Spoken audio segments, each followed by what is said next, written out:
জল চাতুরি করে বাঁচতে চাইবে, দোষ দেবে, একজন আরেকজনের ঘাড়ে দোষ চাপায়া দেবে, চাপায়া চাইবে যে আল্লাহ আমার এনে ছেড়া দেয়। ওই বউ বলবে আল্লাহ স্বামী থেকে আমার মোহরের টাকা নিয়ে দাও। মরার সময় টাকা লইয়া মরে কয়জন? এই কটিয়াদের মানুষ কথা কয় না। টাকা টুকা কি আপনারা এলাকায় দেয়নি কাফনের কাপড়ে ঢুকাইয়া? আর দিলে কোনো চলবনি টাকা? তো হাসরের ময়দানে বউ যখন বলবে আল্লাহ আমার টাকা লইয়া দাও, তখন কি হবে? উল্টা চলবেন না কিন্তু। আল্লাহ তাআলা তখন বলবে এই মিয়া তোমার 5 লাখ টাকা মহারানা ছিল? জি ছিল। জি, স্বীকার করবেন। 3 লাখ 2 লাখ? জি। ও টাকা দিছো? না। তো দাও। আল্লাহ বলবে দাও। ওই বিচার করার জন্য হাজির করবে। তো হাসরের মাঠের কামটা কি? এর কামে তো একটা, শুধু বিচার। ওখানে অন্য কোনো কাম কাজ নাই। দাও দাও, তার টাকা দাও। আল্লাহ আমার কাছে তো টাকা নাই। আল্লাহ তাআলা বলবেন তাহলে 3 লাখ টাকা যদি সে দুনিয়ায় পাইয়া গরিবরে দিয়া দিত, সদকা করত, যত সওয়াব হতো তোমার আমল নামা থেকে ওই পরিমাণ সওয়াব তাকে দিয়ে দাও। আরে সওয়াব কামাইতে কত কষ্ট, এখন বউয়ে ফাও ফাও নিয়ে গেল 3 লাখ টাকা সওয়াব। ওজনে কম দিয়েছো, মালে বেজাল দিছো, তাকে ঠকাইছো, হাওলার টাকা নিয়ে আর দাও নাই, টাকা মাইরা দিছো, তার টাকা ফিরিয়ে দাও। আল্লাহ টাকা ফামু কই, তাহলে সওয়াব দাও। নবীজি একদিন প্রশ্ন করলেন আমার সাহাবারা, মানিল মুফলিস? রাসূল প্রশ্ন করছে মুফলিস কে? মুফলিস মানে গরিব, অর্থহীন। তোমরা বলো তো গরিব কে?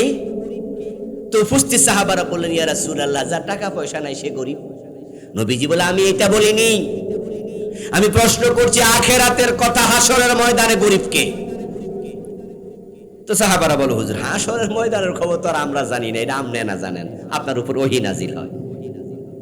এবার রাসূলুল্লাহ বলেন হাসরের ময়দানে সেই হবে গরিব যে তার আমল নামে অনেক নেক নিয়ে উঠেছিল, তাহাজ্জুদ পড়তো, রোজা রাখতো, নামাজ পড়তো, হজ করেছে, যাকাত দিছে, সে অনেক আমলদার ছিল, আমল নামে অনেক সওয়াব নিয়ে উঠছে, কিন্তু তার কাছে ফানা আছে এমন মানুষ অভাব নাই। হাসরের ময়দানে লোকগুলো এসে তার কাছে টাকা চাইবে, সে টাকা দেবে কোত্থেকে? টাকা তো নাই। তখন আল্লাহ বলবে আমল নামার সওয়াব দাও। এখন তার আমল নামা থেকে পাওনাদারকে সওয়াব দিতে দিতে দিতে দিতে আমল নামার সওয়াব শেষ, কিন্তু পাওনাদারের লাইন এখনো। এই ভাই দোকানদার 40 বছর দোকানদারি করে, 40 বছর ওজনে কম দিছে, এমন কিছু জালেম আছে না নাই? মানে যেদিন শুরু করছে সেদিন থেকে 2 নম্বরে শুরু করছে। এই যে আমি নুন কিনছিলাম 1 কেজি, 1 কেজি মানে কত? 1000 গ্রাম, কিন্তু আমারে 900 গ্রাম দিচ্ছেন, তাহলে ফানা আছি কয়শো গ্রাম? আপনি ভাবছেন কি হুজুর বুঝেই না, দিয়ে দিছি। কিন্তু আল্লাহকে আমি তো সব হিসাব রাখি, কুল্লা শাইইন আহসাইনাহু কিতাবা, কোরআনের আয়াত। আল্লাহ বলে আমি সবকিছু বইতে লিখা রাখি, ওই যে রেকর্ডার আছে না, সব লিখেছে। এখন ওই লোকের আমল নামায় তো সওয়াব নাই, কিন্তু ফানাদার তো লাইনে দাঁড়ায় আছে। তখন আল্লাহ তাআলা বলবেন ওদেরটা কেমনে দিবা? বলবা আল্লাহ সওয়াব তো নাই। আল্লাহ বলবে তাহলে ওই টাকা পাওনা পরিমাণ গুনাহ তাদেরটা তোমার আমল নামায় ট্রান্সফার করে দেব। এবার এই লোকটা অন্যের আমল নামার গুনাহ কাঁধে নিয়ে দোজখে চলে যাবে। নবীজি বলছেন তার মতো গরিব, তার মতো অসহায় আর কেউ নাই। নবীজি বলছেন আল্লাহ বলছেন মা আতাকুমুর রাসূলু ফাখুযুহু ওয়া মা নাহাকুম আনহু ফান্তাহু। রাসূল যে ইসলাম আমাদের কাছে এনেছেন, ওই ইসলামে 2টি জিনিস আছে, একটা হলো করণীয় আর একটা হলো বর্জনীয়। এই দুটার নাম সম্মিলিতভাবে ইসলাম। এই দুটা মিলে হয় ইসলাম। এ কোরআনে কিছু আছে করো, কিছু আছে ছাড়ো। এই যে আমাদের লাইট জ্বলতেছে, এই লাইটের মাঝে 2টা তার আছে, একটা নেগেটিভ আর একটার নাম কি? এই 2টা যদি একসাথে থাকে লাইট জ্বলে, একটা খুলে দিলে আর জ্বলবে না, কিন্তু নিভে যাবে। আমাদের যে সাইকেল চালায়, আমাদের সাইকেলের চাকা কয়টা? একটা পাংচার হয়ে গেলে আরেকটা ভালো আছে তো লাভ নাই। যখন 2টা চলে তখন আপনি সাইকেলে চলবেন, আর যদি একটা ফুটটা যায় অজাগায়, তাহলে সাইকেল আপনার কাঁধে এবার হেরে আপনি টানেন। আমাদের দুইটা পা আছে, যদি একটা পা ভেঙে যায়, একটা ল্যাংড়া হয়ে যায়, তাহলে আপনার চলতে পারবেন না, আপনাকে ল্যাংড়ায় ল্যাংড়ায় চলতে হয়। নবীজির ইসলাম কিছু করো কিছু ছাড়ো, দুটা মিলতে হবে।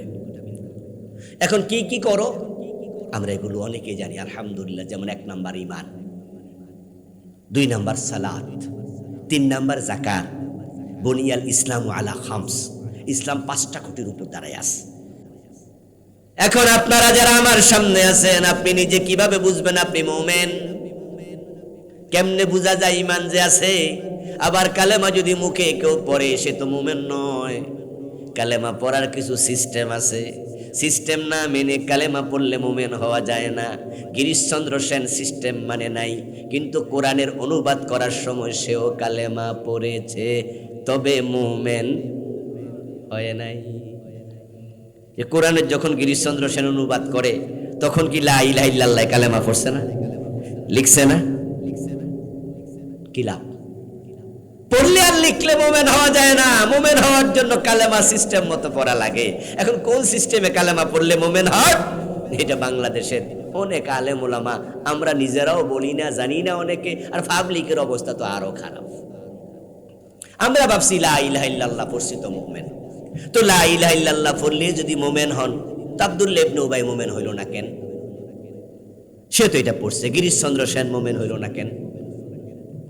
আসলে কালেমা পড়ার নিয়ম আছে, নামাজ পড়ার যেমন নিয়ম আছে। নামাজ ফরজ করছেন আল্লাহ, নিয়ম শিখাইছে রাসূলের মাধ্যমে আল্লাহ। রোজা রাখার নিয়ম আছে, রোজা আল্লাহ ফরজ করছে, নবীর মাধ্যমে আবার রোজা কেমনে রাখা লাগে শিখাইছে। ইফতারটা আমরা মন মতো যদি আসরের নামাজ পড়া কইরা লাই, তাহলে ওই বনি হবে না। আপনি সাহারি খাইলেন, কখন সাহারি খাইলেন? কিছু কিছু লোক বোঝে না, না বুঝা ওইরা ঘুম থেকে ওইটা কয় যে আরে আমার তো মনে হয় ফজরের টাইম হয়ে গেছে, ফজরের নামাজ তো 5:20 হয়, এখন তো 5:25, তো আমি না রোজা রাখবো। কি করো? কয়েক গ্লাস পানি খাইলো। তো আপনি যে 5:25 পানি খাইলেন, রোজা শুরু করলেন না ভাঙলেন? মাসলা বোঝে না। হে মনে করে সেহরি তো খাই নাই, তো 5:25 তো হয়ে গেছে, 5:20 তো শবে সাদেক শুরু হয়। এখন 5:25 হইল, তো সেহরি না খাওয়া লাগবো, এই জন্য 1 গ্লাস পানি খাইছে, রোজার নিয়তে খাইছে। মাসালা হলো সেই সাহারি যদি না খেত, এমনি রোজার নিয়ত করলে রোজা হয়ে যেত। কারণ রোজা রাখার জন্য সাহারি খাওয়া ফরজ না, এটা নফল, এটা সুন্নাহ। কিন্তু আপনি যে সাহারির নিয়তে 5 মিনিট পরে খাইছেন, তো রোজা তো ভাঙলেন। বুঝলেন না? কুলু ওয়াশরাবু হাত্তা ইয়াতাবায়্যানা লাকুমুল খাইতুল আবিয়াদু মিনাল খাইতিল আসওয়াদি মিনাল ফাজর। আল্লাহ বলে খাও পান করো শবে সাদেক তোলো হওয়া পর্যন্ত, কিন্তু শবে সাদেক শুরু হলে আর খাওয়া যাবে না। তাহলে রোজার নিয়ম আল্লাহ শিখাইলো। আবার বলছে সুম্মা তিম্মুস সিয়ামা ইলাল লাইল, সূর্য ডোবা পর্যন্ত রোজা রাখো। তাহলে ইফতার কখন করবেন সেটাও আল্লাহ শিখাইলো। অনুরূপভাবে নামাজ কেমনে পড়বেন, নবীজি বলছে সাল্লু কামা রাআইতুমুনি উসাল্লি, তোমরা আমি নামাজ পড়ি যেমনে দেখে দেখে তেমনি শিখো। নবীজির মতো নামাজ, নবীজির মতো রোজা, নবীজির মতো হজ। হজ করলেই হবে না, হজের নিয়ম আছে। যেমন আজকে যদি কেউ হজে চলে যায় বউলিয়া, আরাফার মাঠে একা একা ঘরে মনে মনে কই যাক কোনো ভিড় নাই, কি আরাফার মাঠে আজকে ভিড় আছে না? তো সে হজের ফরজ শিখছে। হজের ফরজ 3টা। 1 নাম্বার এহরাম বাঁধা, 2 নাম্বার 9 তারিখে আরাফার মাঠে হাজির থাকা, আরাফার মাঠে যাওয়া লাগবে। তারিখটা কিন্তু আবার জিলহজের 9। 3 নাম্বারটা হলো কাবা শরীফ তাওয়াফ করা। তো উনি বলছে যে 9 তারিখে একবার গেছিলাম, যে ভিড়, এই জন্য পরের বা বলুয়া গেছে, 9 তারিখে আর যায় নাই, অন্য দিন গেছে, ভিড়ে নাই। নামের আগে আল হাজ লিখে দিছে, হজ হয়েছে তো। তোমার মন মতো করে হজ করলে হজ হবে? হজ ফরজ করেছেন যিনি, নিয়ম শিখাইছেন তিনি। রোজা ফরজ করেছেন যিনি, নিয়ম শিখাইছেন তিনি। নামাজ ফরজ করেছেন যিনি, নিয়ম শিখাইছেন তিনি। এবার বলুন তো, ঈমান যিনি ফরজ করছে, কেমনে ঈমান আনা লাগে, নিয়ম শিখায় নাই। আচ্ছা, এই নিয়ম মাইনা ঈমান আনছেন কয়জনে? আত্মসমালোচনা করেন তো, এটা নিজেরই জিজ্ঞান তো। যে আসলে ঈমান আনার নিয়মটা কি রে। আমরা তো মক্তবে থাকতে কলেমা পড়ছি, ছোট্ট বয়সে ঈমান আনছি লা ইলাহা ইল্লাল্লাহ, কিন্তু ঈমান আনার যে নিয়ম আছে, কি নিয়ম এটা অনেকে জানেন না। কোরআনে আছে, আল্লাহ বলছে ফামান ইয়াকফুর বিত্তাগুত ওয়া ইউমিন বিল্লাহি ফাকাদ ইসতামসাকা বিল উরওয়াতিল উসকা লা ইনফিসামা লাহা। ঈমান আনার নিয়ম আয়াত আল্লাহ শিখাইছে, যারা ঈমান আনতে চাও কালেমা পড়ার আগে তাগুতের সাথে সম্পর্ক বিচ্ছিন্ন করে দাও। এজন্য কালেমা শুরু হয় লা শব্দ দিয়ে। লা শব্দের অর্থ কি? না। লা ইলাহা, লা ইলাহা অর্থ কি? কোনো ইলাহ মানে কারোর মানি না। কালেমা এক বিদ্রোহের নাম। যারা মুমিন হয় তারা কারো কাছে মাথা নত করে না, তারা হয় সাহসী। এই জন্য সাহাবায়ে কেরাম জীবন দিয়েছে, মাথা নত করে নাই। ইমাম হুসাইনের দিকে তাকান না। ইয়াজিদ তো বলছিল আমারে মাইনা নাও, সব ঝামেলা শেষ। ইমাম হুসাইন কি বলছে? ন। কবি নজরুল চমৎকার ভাবে বলেছেন, দ্রিম দ্রিম বাজে গণতন্ত পিতা মামাও, হাকে বীর শির দেগা নেহি দেগা এ মামা। এই মামা মানে পাগড়ি, আমামা। ইমাম হুসাইন বলছেন যে প্রয়োজনে মাথা নিবে, কিন্তু মাথা নোয়াতে পারবে না। লা ইলাহা ইল্লাল্লাহ, আল্লাহ ছাড়া কাউকে মানি না, শুরু হবে লা দিয়ে। এখন আমরা কি করলাম? আমরা আল্লাহ ছাড়া সবাইরে মানি। আমরা ভারতেরও মানি, আমেরিকারেও মানি, ডক্টর ইউনূসেরও মানি, শেখ হাসিনারও মানি, খালেদা জিয়ারও মানি। আমরা ধর্মনিরপেক্ষতা মানি, জাতীয়তাবাদ মানি, শুধুমাত্র ইসলামটাই আমরা মানতে চাই না। 54 বছরের বাংলাদেশ, আদালত কি ইসলামের আইনে চলে না ব্রিটিশ আইনে? তা আপনি না বলছেন আল্লাহ ছাড়া কাউকে মানি না, তাহলে কোরআনের আইনে কেন চলবে না? আল্লাহর আইনে কেন চলবে না? আপনারা বলছেন আল্লাহ ছাড়া কাউকে মানি না। আচ্ছা, লা ইলাহা ইল্লাল্লাহ কালেমা কি আমাদের বিচারকেরা পড়ে না? কথা কয় না কেন ভাইয়েরা? জজ সাহেবেরা পড়ে না? তো হে যখন আইন দেয়, রায় দেয়, তখন কি আল্লাহর আইনে দেয়? তো হে না কইছে আল্লাহ ছাড়া কারোর মানে না। এগুলো ফাও কথা, আমরা ফাও কথা কইছি আর কি। এই জন্য নবীজি বলেছেন যে ইয়াতি আলান নাসি জামানুন ইয়াজতামিউনা ফিল মাসাজিদি লাইসা ফিহি মুমিনুন। এমন একটা জামানা আসবে যে জামানার মানুষগুলো জামাতের সাথে মসজিদে নামাজ পড়বে, কিন্তু ঈমান থাকবে না। তারা ঈমান বুঝেই তো না, থাকবে কি? আরে যদি কালেমা পড়লে মুমিন হওয়া যেত, কাদিয়ানির কি দোষ? এই যে আজকে আমরা ঢাকা শহরে বিশাল সমাবেশ শুনছেন নি? এই যারা শুনছেন বলেন, শুনছেন? মাশাআল্লাহ, অনেকে শুনছেন। কটিয়াদির লোকেরাও খবর রাখে, বোঝা গেল। লাখ লাখ লোক। কাদিয়ানীদেরকে কাফের ঘোষণা করতে হবে। আচ্ছা, কাদিয়ানীদের কি মসজিদ নাই? ওরা কি নামাজ পড়ে না? টুপিদারি নাই? আজকে আমি ফেসবুকে কাদিয়ানীদের বর্তমান মির্জা, সবচেয়ে বড় যে আজকে বর্তমানে যে খলিফা ওদের, আজকে দেখলাম ওর ছবি।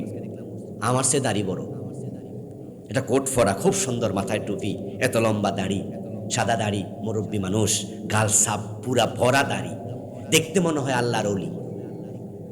কিন্তু কাদিয়ানীরা কি মোমেন না কাফের? তো নামাজ পড়ে লাভ কি? কালেমা পড়ে লাভ কি? কাদিয়ানী মসজিদের ইমাম, মসজিদের মুয়াজ্জিন, তার আত্তাহিয়াতু যখন পড়ে, আত্তাহিয়াতুর মাঝে আশহাদু আল্লা ইলাহা ইল্লাল্লাহ এটা নাই?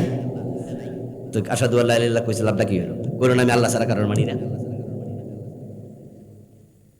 আমার বন্ধু, কাদিয়ানী যদি আল্লাহকে মানতো তাহলে শেষ নবী গোলাম আহমদ কাদিয়ানকে বলতো না। কারণ কোরআনে আছে নবী মুহাম্মদ শেষ নবী, তারপরে আর কোন নবী, তিনের পরে নবী থাকলে আর শেষ হইল কেমনে? এই জন্য তারা মুখে বলেছে লা ইলাহা ইল্লাল্লাহ, আল্লাহ ছাড়া কাউকে মানি না। কিন্তু কোরআনে আছে মা কানা মুহাম্মাদুন আবা আহাদিম মির রিজালিকুম ওয়ালাকির রাসূলুল্লাহি ওয়া খাতামান নাবিয়্যিন। প্রিয় নবী, শেষ নবী, তারা এটা মানলো না। মুখে যতই কালেমা পড়ো, অন্তরে আছে গোলাম আহমদ কাদিয়ান নবী, অথচ নবী মুহাম্মদ শেষ নবী। কোরআনের উল্টা চিন্তা ঢুকেছে, তোমার ঈমান শেষ। ঠিক আল্লাহর কোরআন আমরা যারা মানি, আমরাও কালেমা পড়ি, কিন্তু আমরা ব্রিটিশ আইনে দেশ চলে, এটা নিয়ে কোনো টেনশন নাই। আর 54 বছর যারা আল্লাহর কোরআন দিয়ে দেশ চালায় না, আমি তাদের ভোট দেই, আমি তাদের জিন্দাবাদ দেই, আমি তাদের দলের কর্মী, আর মুখে বলি আল্লাহ ছাড়া কাউকে মানি না, এটা মিথ্যা, তুমি প্রতারক, তোমার কথা সত্য না।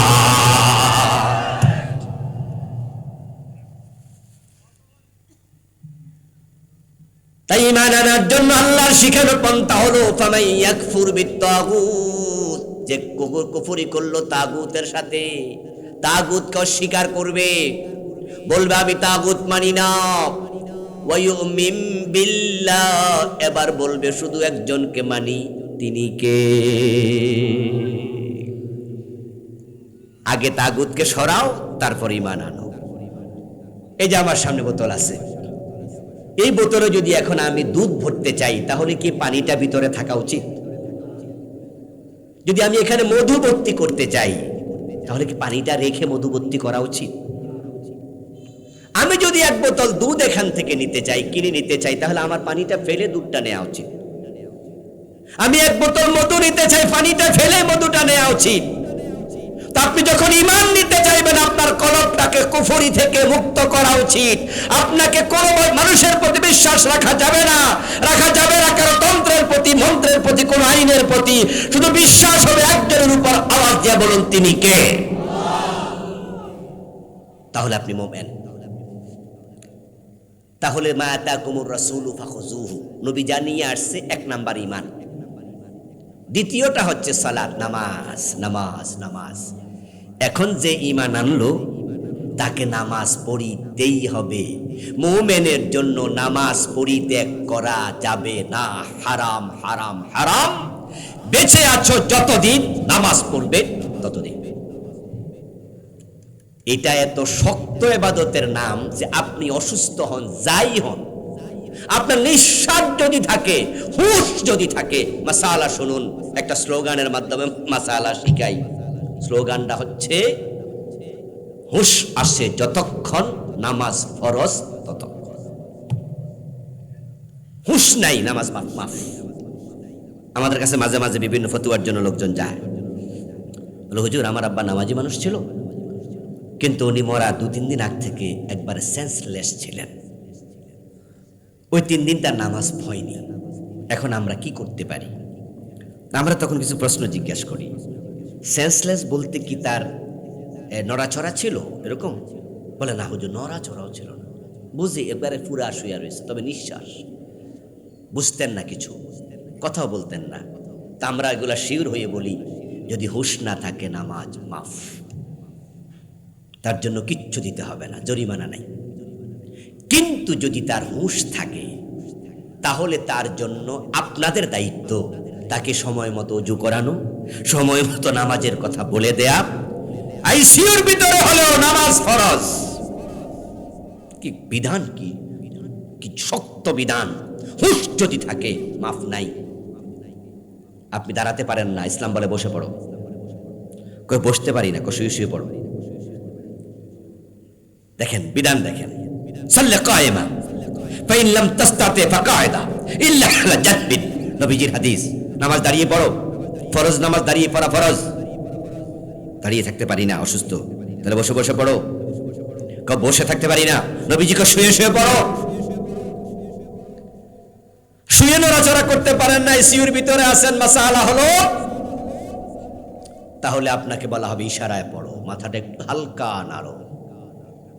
রওনা দিয়েছেন সেন্ট মার্টিন দ্বীপ দেখতে, বঙ্গোপসাগর দিয়ে টেকনাফ পার হয়ে আধা ঘন্টা 1 ঘন্টা চলার পরে দেখবেন যে বঙ্গোপসাগরের পানি ছাড়া ডানে বামে সামনে পিছে কিছু দেখা যায় না, শুধু পানি আর পানি। আপনি আছেন বঙ্গোপসাগরের মাঝখানে, মনে হয় যেন হঠাৎ করে নৌকাটা ডুবে গেল। আপনি সাঁতার কাটছেন, কিন্তু কোন দিকে যাবেন আপনি জানেন না, কিছু তো দেখা যায় না। এর মাঝে আপনার হুঁশ কিন্তু আছে, তাই সাঁতার কাটছেন। দেখতে পাচ্ছেন যে সূর্য ডুবে যাচ্ছে, মনে পড়ে গেছে আসরের নামাজ পড়েন নাই। শরীয়তের বিধান হলো মনে যদি পড়ে, সাঁতার কাটতে কাটতে ইশারায় আসর পড়তে হবে, তখনও মাফ নাই। হুঁশ আছে যতক্ষণ, নামাজ ফরজ ততক্ষণ। মাফের সিস্টেমই নাই।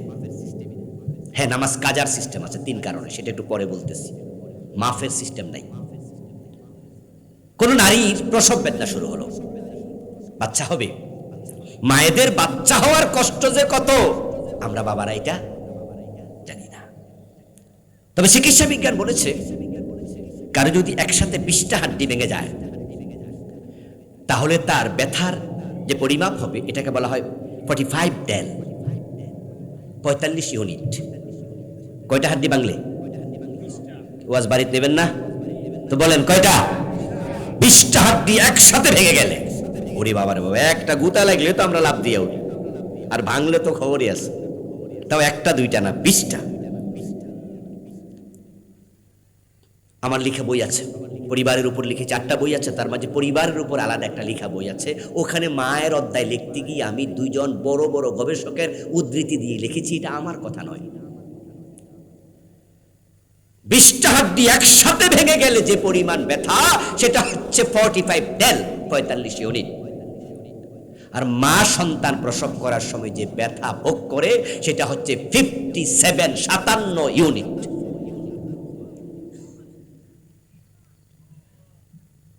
প্রসব বেদনা শুরু হয়েছে, দাঁড়াইলো ব্যথা, বসলেও ব্যথা, শুইলেও ব্যথা।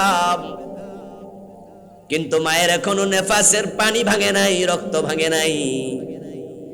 যদি অবস্থায় নামাজ থাকে, এমন হয় যে এখন আসরের নামাজের টাইম চলে যাচ্ছে, কিন্তু মায়ের তো ব্যথা, প্রসব বেদনা শুরু হয়েছে। শরীয়তের বিধান হলো, যতই ব্যথা হোক দাঁড়াইয়া পারলে পড়ো, ফরজটা পড়ে ফেলো। যদি না পারো মা বসে বসে পড়ো, যদি বসতেও না পারো শুয়ে শুয়ে ফরজ নামাজটা তখনও পড়ো। তোমার জন্য তখনও নামাজ ফরজ, কারণ তোমার হুঁশ আছে যতক্ষণ। কি স্লোগান দিবেন না? অমুক ভাইয়ের চরিত্র, কত স্লোগান তো দিয়েছেন, তো আসলটা দেন না। এই যে নির্বাচন আইতেছে, কত দিবেন? 10 টাকা দিলে তো স্লোগানে চলে যায়, 20 টাকা দিলে বাটফাররে ভোট দিয়া দেয়, একটা সিগারেট দিলে ভোট দেয়। এমন কিছু ছোট লোক আছে কিনা? মিছিল দিবেন অমুক ভাইয়ের চরিত্র ফুলের মতো পবিত্র, অথচ নামাজ পড়ে না, বিড়ি টানে 5 ওয়াক্ত, মাঝে মাঝে গাঁজাও টানে। এমন লোক এমপি হয়ে যাবে, এমন লোক মন্ত্রী হয়ে যাবে। হয়েছে তো। চরিত্রহীন লোকেরা, লম্পট লোকেরা নেতা হয়েছে আমাদের। ওই যে একজনের ভিডিও ফাঁস হয়েছিল না, টাকলা, হ্যাঁ নাম বললাম না, ইশারা দিলাম। উনি কি বলেছিলেন মোবাইলে, যে চলে আসো, আমি হোটেল সোনারগাঁয়ে এত নাম্বার রুমে আছি, চলে আসো তাড়াতাড়ি। একজন সিনেমার নায়িকাকে গাজীপুরের বলতেছে চলে আসো, না আসলে কিন্তু পুলিশ পাঠাইয়া নিয়ে আসবো। হ্যাঁ, কি চরিত্রহীন লোক আমাদের নেতা! আর তাদের পক্ষে আপনি স্লোগান দেবেন, এ মুখের হিসাব হবে না। বেশি উল্টা চললে আল্লাহ উল্টে। খুব সাবধানে চলিয়েন। স্লোগান দিয়েছিলাম, নামাজ পড়ো, হুঁশ আছে যতক্ষণ। ও মা, তুমি নামাজ পড়ে নাও, নামাজ তখনও ফরজ। এমন ভাবে আগুন লেগেছে, পুরাটা শরীর দগ্ধ হয়ে গেছে। কিছুদিন আগে আমাদের বিমানবন্দর এলাকায় একটা বিমান পড়ছে স্কুলে, ঠিক না? আরে কত বাচ্চা মরে গেল। এমনও আছে কতজন এখনো হাসপাতালে আছে। পুরা শরীর প্যাকেট বানায় দিয়েছে ডাক্তারে, ব্যান্ডেজ করে বলেছে আগামী 1 মাস পানি ছোঁয়া যাবে না, এভাবে থাকো। এখন শরীয়তের বিধান, তখন নামাজ মাফ নাকি? ও দোস্ত, নামাজ এমন এক ইবাদতের নাম, যেটা হুঁশ থাকা পর্যন্ত মাফ হয় না। ইসলামের খুঁটি 5টা, রোজা মাফ হয় অসুস্থ হলে। সাধারণ অসুস্থতায় মাফ না, কাজা করো। এমন অসুস্থতার কোনোদিন সুস্থ হবে না, ফিদিয়া দাও। প্রতিটা রোজার পরিবর্তে 2 বেলা খাবার দাও, রোজা মাফ। গরিব মানুষ হজ মাফ, গরিব মানুষ জাকাত মাফ। আর খুঁটি রইল 2টা। ইসলামের মোট খুঁটি কয়টা বলেন, কয়টা? তাহলে গরিব মানুষ রোজা মাফ, অসুস্থ মানুষ রোজা মাফ, গরিব মানুষ হজ মাফ, গরিব মানুষ জাকাত মাফ। খুঁটি কয়টা? মান কারো জন্য মাফ নাই, আরেকটা নামাজ কোনোদিন মাফ হয় না। এখন এর পরেও যদি কেউ নামাজ ছেড়ে দেয়, নবীজি বলছেন মান তারাকা সালাতাম মুতাআম্মিদান ফাকাদ কাফারা, যে ইচ্ছা করে নামাজ ছেড়ে দেয় সে কাফের হয়ে যায়, সে কুফরি করে। চল চাতুরি করে বাঁচতে চাইবে, দোষ দেবে, একজন আরেকজনের ঘাড়ে দোষ চাপায়া দেবে, চাপায়া চাইবে যে আল্লাহ আমার এনে ছেড়ে দেয়। ওই বউ বলবে আল্লাহ স্বামী থেকে আমার মোহরের টাকা নিয়ে দাও। মরার সময় টাকা লইয়া মরে কয়জন? এই কটিয়াদের মানুষ কথা কয় না। টাকা টুকা কি আপনার এলাকায় দেয়নি? কাফনের কাপড়ে ঢুকাইয়া আর দিলে কোনো চলবনি টাকা? তো হাসরের ময়দানে বউ যখন বলবে আল্লাহ আমার টাকা লইয়া দাও, তখন কি হবে? উল্টা চলবেন না কিন্তু। আল্লাহ তাআলা তখন বলবে, এই মিয়া তোমার 5 লাখ টাকা মহারানা ছিল?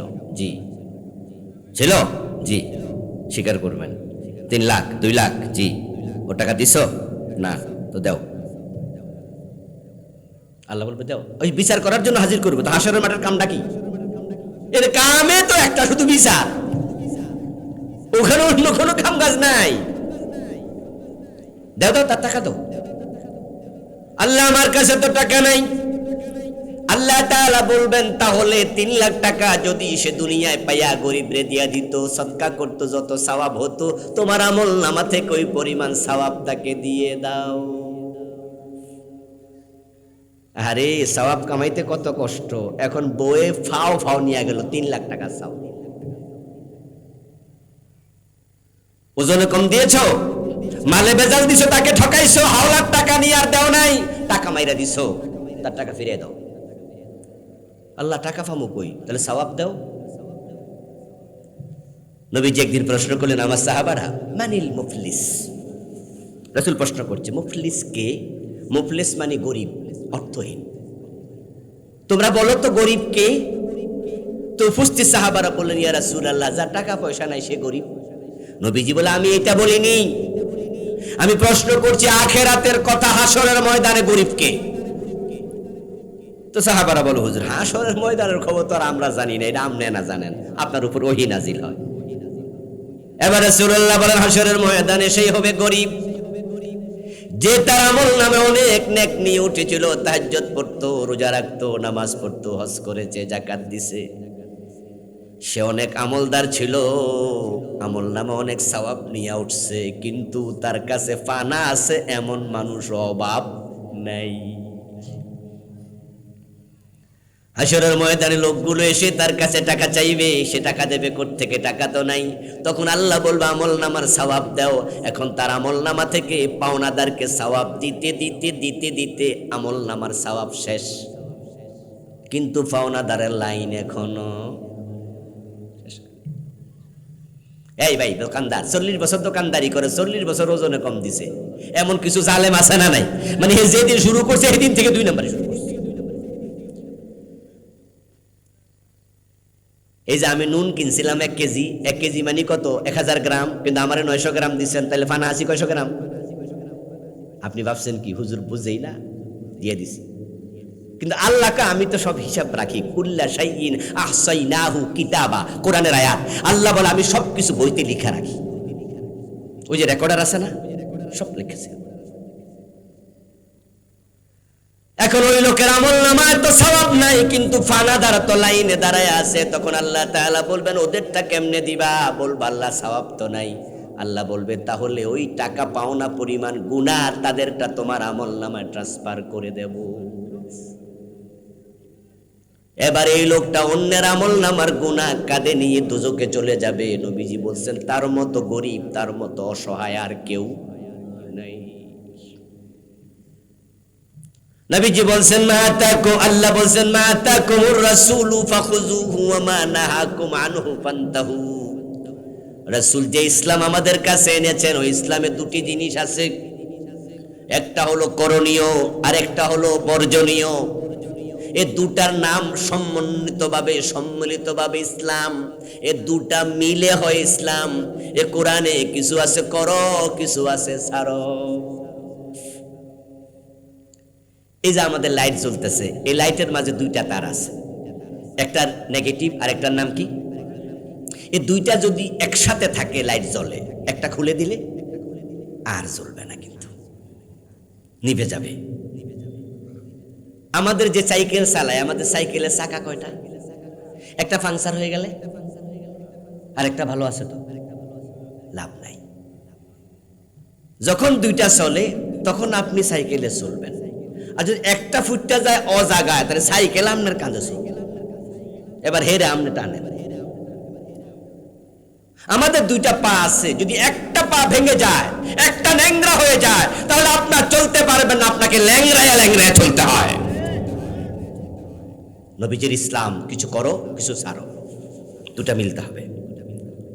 এখন কি কি করো আমরা এগুলো অনেকেই জানি আলহামদুলিল্লাহ। যেমন 1 নাম্বার ঈমান, 2 নাম্বার সালাত, 3 নাম্বার যাকাত। বুনিয়াল ইসলামু আলা খামস, ইসলাম 5টা খুঁটির উপর দাঁড়ায় আছে।